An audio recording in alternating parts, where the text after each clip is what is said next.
Good afternoon, good evening, depending on where you are. This is Dimitri and Christina live with Hey Sister, and we're coming to you because the verdict is in for the Derek Chauvin trial for the murder of George Floyd in Minneapolis. Okay, why am I pronouncing Minneapolis all crazy? Minneapolis, girl, because everybody Minneapolis, pronounces it terribly. Minneapolis. Woo! Minneapolis. I got it, sister. How you doing, sister? Better now. I was on the phone, and when I saw them go to the courtroom, I was like, okay, I cannot speak, I cannot talk. I got to take a moment to hear exactly what's being said. I'm feeling a great deal of relief here, because I was really, really afraid that with it coming back so quickly, I know people say, oh, that's usually a good sign, but there was some fear there that, man, there might have been someone who empathized, with this former police officer, or someone who might have believed the storyline that it was about, George Floyd's health, or about, you know, drug drugs or whatever. But I think the closing argument that really struck a lot of people was, it wasn't about George Floyd's heart being too big. It was about Derek Chauvin's heart being too small. And I think that really that drove home a point for a lot of people. So thank God. That's all I can say. Yeah. Well, Cam is asking, did we see the news? So yes, Yeah. Cam, we saw the news. That's why we decided to come live for a few minutes this afternoon to talk about it. Denise Alexander or a Trayvon, right? We would the nervousness about what the verdict could be because, being here in Florida, I remember very well sitting here watching the George Zimmerman trial and the verdict coming in for that murder of Trayvon Martin, where we know he absolutely did murder that young man. He just wasn't convicted of the crime. Right. And so that's that whole thing about guilt and innocence in our judicial system always kind of really it's I don't know, it's just always this kind of in my head, just kind of this funny concept, right? Because just because you're proven guilty don't mean you are not don't mean you are guilty, and just because you found innocent don't mean you are innocent, right? Right. And yeah, Nisi, we're exhausted too. I'm just so happy though that it was definitive and it was on all counts, Yes. because I think that that message definitely needed to be sent. Shout out to Keith Ellison, former congressman and current Minnesota Attorney General, because the state took jurisdiction over this trial. They allowed the Minnesota Attorney General kind of took over for this trial, and so shout out to him, his office, those prosecutors, because like they said, are you going to believe what you saw with your own eyes, right? Right. And if you have any, if you have any doubt, let me just come put my knee on your neck for 9. Let me just lay you out prone with your hands handcuffed behind your back, and then let me just lay my knee on your neck for 9 minutes and 29 seconds, and you tell me. So, Well, here's the thing, let's just say that had played out and somebody didn't die. That still doesn't change the fact that this person died, because yes, that was the intention. Um, so yeah, it's funny because thinking about how Nisi said this is exhausting, it's all the mental gymnastics that you go through. So, I even read somewhere where, some folks were saying how they were concerned that the defense, the attorney was so bad. I know people were talking about the cookie chocolate chip recipe or whatever it was, but that they were afraid that, he would use this as on appeal to say he had inadequate counsel. The fact that even has to cross your mind. I don't know what his attorney whispered to him, but Derek Chauvin just nodded his head. He put his hands behind his back and he walked out. And in the very same way you said, he's maintained sort of that smug, lackadaisical attitude the whole Cavalier. time, very cavalier. It seemed the same. I mean, it's either that look or he was constantly writing a whole bunch of stuff, which I was like, what are you writing down? Are you about to cross-examine somebody? What are you doing? Mhm. So, but yeah, the mental gymnastics, the fact that even, with the judge making the comment about Maxine Waters and all of that stuff, it's like all of these things really did make you question what is going to happen here, and could it go left? And we know, again, we all bore witness to years ago what happened with Rodney King, right? We all Yeah. saw the beating. Yeah. And Look, Felicia said, I need some Kleenex and tequila. yes, all of Yes, it. all of it. And Jackie Alexander, but God, he's not done yet. Absolutely, he's not done, because actually this is a one down, but there are three more to go. There are three more officers in this same exact Yeah, case, in the murder of George Floyd, that will, they have a court date coming up soon as well. And so, how will they be held accountable? What will be their culpability in this case?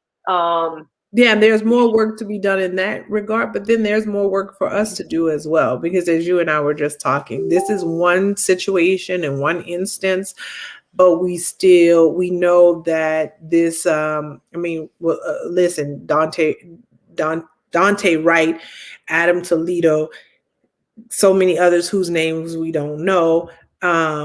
There's still so much right out there, Mhm. and really and truly, as we talked about on Sunday, this idea that there's got to be something really, really big to happen before it shakes the consciousness of some people. That is very unfortunate, because we need some changes in our policing ASAP. Yeah. Yeah. ASAP. So Rosalind agrees with you. She said there's more to reform in the criminal justice systems. Absolutely. Consequences are the outcome of bad decisions. Absolutely.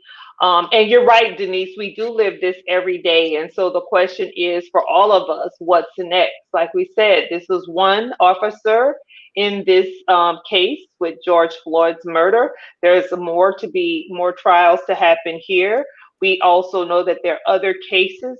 We also know and lift the names of those, and we would be here all day if we started naming names of all those who the verdict didn't go this way. And Right. we know it absolutely should have. So Or we didn't want even, to, if you or think didn't about even it. go to trial, Yeah, or right. didn't even go to trial. Yeah. There's so many. And so I would say what's next for us, for me, what's next is continuing to be activated, to continue to be politically motivated. What they are doing in many of these state legislatures, we need to be on top of. We need to be looking at this entire system, up, down, left, right, inside, and out. We definitely need changing in the whole mindset around policing. Is it protect and serve? And if it's so, then why do you need uh why do you need a tank? you know, we have tanks in the war. So this whole um militarized system, this turning police forces into mini military brigades. All of that has to shift. We have to talk about public safety. We have to, a lot of these um, things that they are policing. What's up, dude? Hey, how you doing back there? You A too. lot of I'm sorry. I put it on mute. I'm like, I'm on Hey Sister, on Hey Sister. He just walks. Continue. yeah. So all of this, as it relates to how we go about protecting and serving, we have to get back to more community policing. Like, police need to live in the neighborhoods. I think that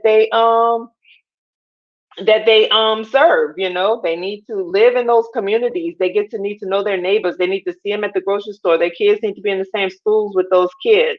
All of this stuff is, there's so much that has to be changed. We have a few comments here, and I'm gonna throw it to you. Changes in law enforcement, such as not accepting good old boys. Oh, whoo, whoo, whoo, whoo. Child, like they said, we need some requirements. We watch him kill this man. Is that what we have to go through for justice? Where can we be free and black?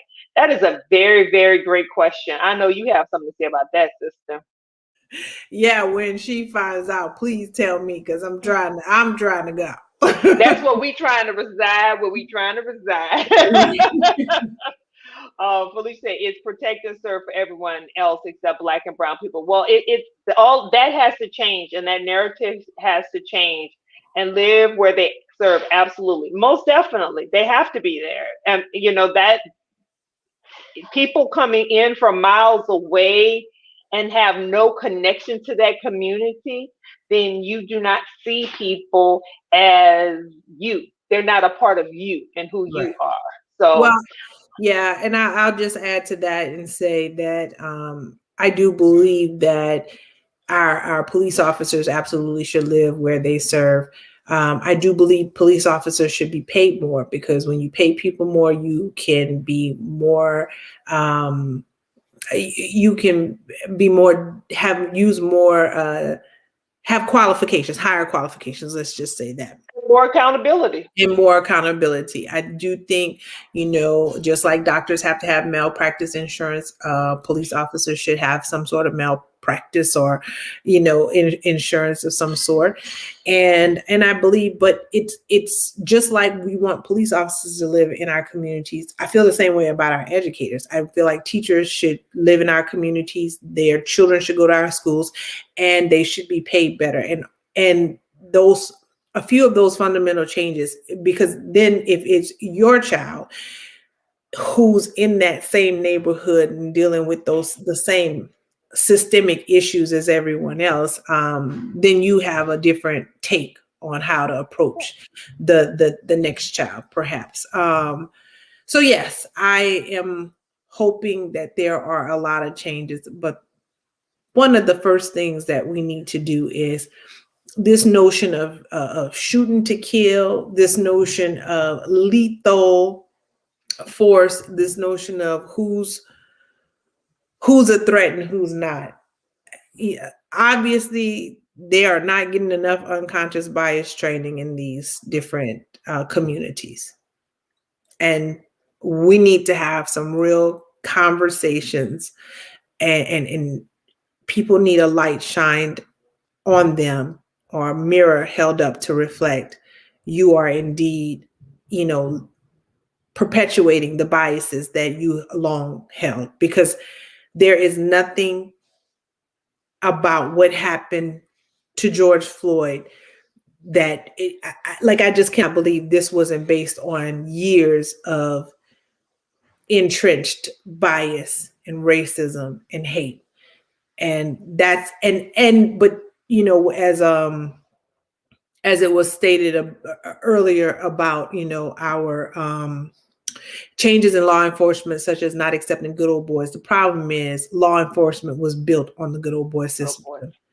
When they had slave catchers going out, that was law enforcement, and that was white racist. Many of the Klansmen served as police officers, and so that, again, those are intrinsic issues that need to be rooted out. But with that said, with that said, we're gonna sign off, folks. We just wanted to come so we could share with you our perspective on the verdict. It is in.